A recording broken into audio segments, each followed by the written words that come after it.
Bulan Ramadan Rasul sebut sebagai syahrun mubarak, bulan yang diberkati, banyak kebaikan di situ. Namun di sisi lain Rasul sebut pula bulan Ramadan itu sebagai syahrus sabr, bulan kesabaran.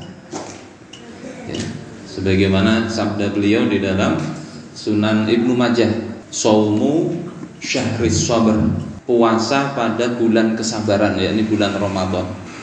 Wa saumu salasati ayyamin fi kulli syahr, dan puasa 3 hari di tiap bulan, saumud dahr, itu setara dengan puasa setahun. Dua riwayat ini cukup menarik, terutama kita perhatikan di keadaan Ramadan tahun ini. Kalau tadi bulan yang diberkahi, berkah itu artinya banyak kebaikannya. Kalau dalam bahasa Arab maknanya an-nama'u wa ziyadah, artinya bertambah, ya, tumbuh dan bertambah, baik itu terlihat maupun tidak, ya. Hissiyatan kanat au ma'nawiyatan, banyak kebaikan. Tapi kenapa pula disebut bulan kesabaran? Ini kita lihat di awal Ramadan tahun ini, tepat 1 Maret 2025, itu di Indonesia kan itu PT Sritek itu ditutup, ya. Perusahaan tekstil terbesar di Indonesia, berdiri sejak tahun 1966, perusahaan besar, ditutup, dinyatakan bangkrut, kemudian PHK, pemutusan hubungan kerja, ada 10.000 lebih, ya, karyawan dirumahkan, tepatnya 10.665 orang, jadi kehilangan pekerjaan.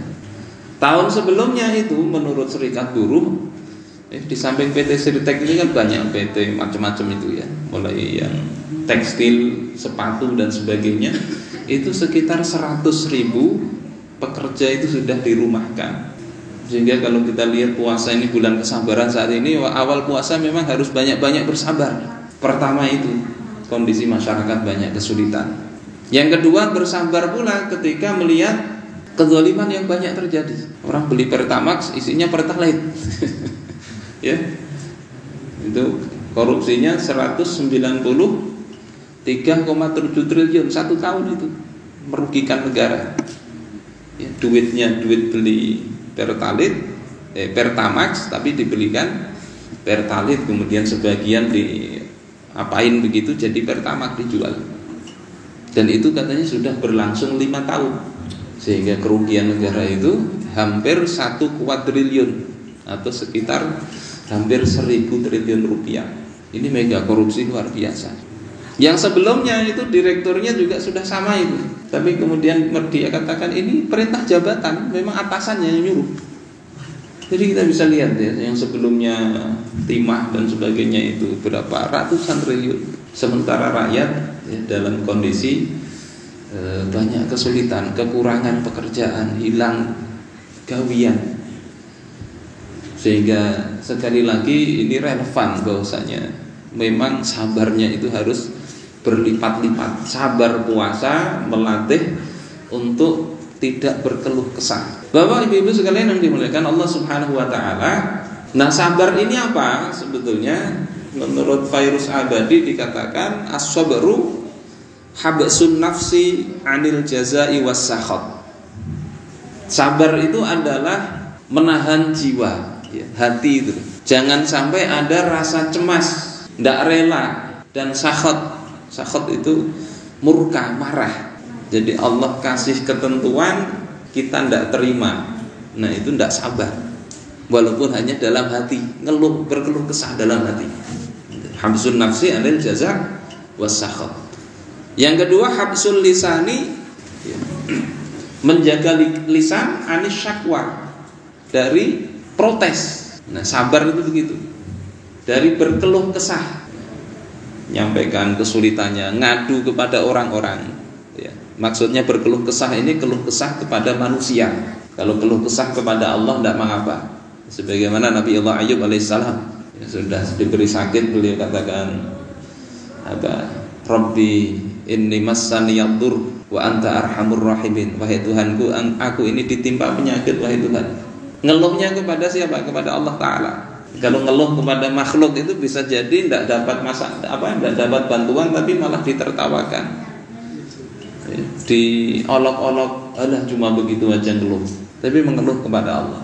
Jadi sabar itu tadi, hati dijaga dari perasaan cemas, gundah gulana, perasaan tidak terima. Kemudian lidah dijaga supaya tidak ngomong mengeluh kepada makhluk. Yang ketiga, wahabsul jawarih anit tashwis, menjaga anggota tubuh dari melakukan perbuatan yang melanggar aturan. Tashwis itu artinya kacau.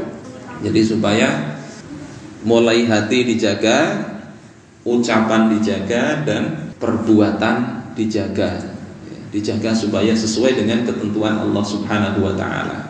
Terus di mana penempatan sabar itu ada 3. Yang pertama, as-sabru 'ala tha'ah, sabar dalam menjalani ketaatan, sehingga ketika kita diperintahkan apa oleh Allah Ta'ala, jalani tanpa mengeluh, jalani tanpa hati itu gundah gulana. Disuruh puasa, ketika lapar ya sudah ditahani, ridho dengan ketentuan Allah.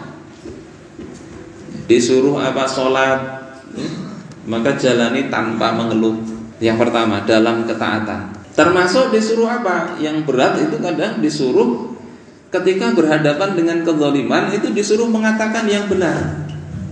Qulil haqqo walau kana murran.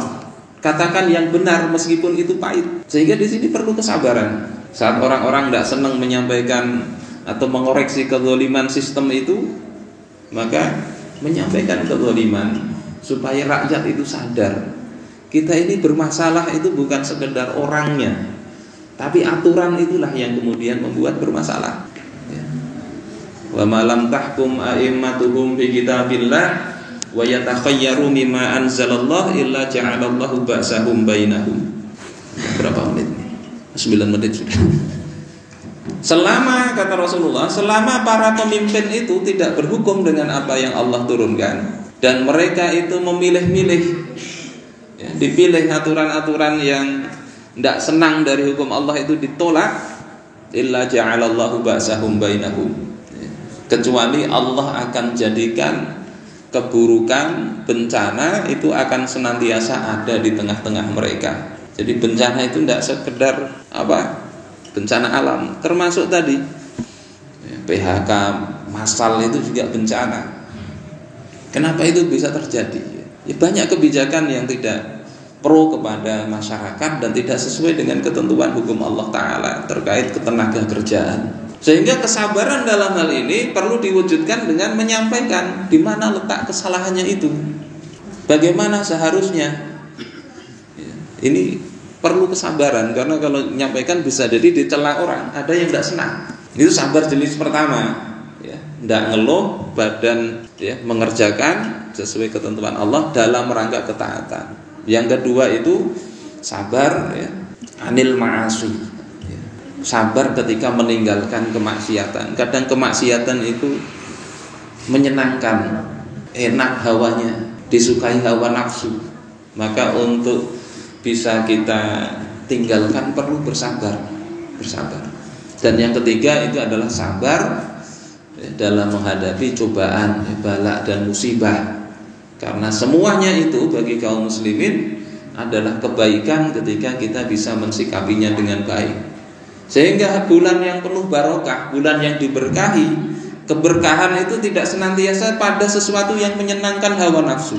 Keberkahan bagi seorang muslim itu apapun yang dia terima, ketika dia mampu menyikapinya dengan baik, dapat nikmat dia bersyukur, dapat bala dia bersabar, terhadap ketentuan Allah dia itu ridha, hati puas dengan pembagian dari Allah Subhanahu wa taala. Semua itu keberkahan. Mudah-mudahan Allah Subhanahu wa taala menjadikan puasa ini sebagai media latihan kita, sehingga kita betul-betul ada hakikat esensi puasa ini yang bisa kita rasakan, dan ini berbekas di dalam perilaku kita sehari-hari.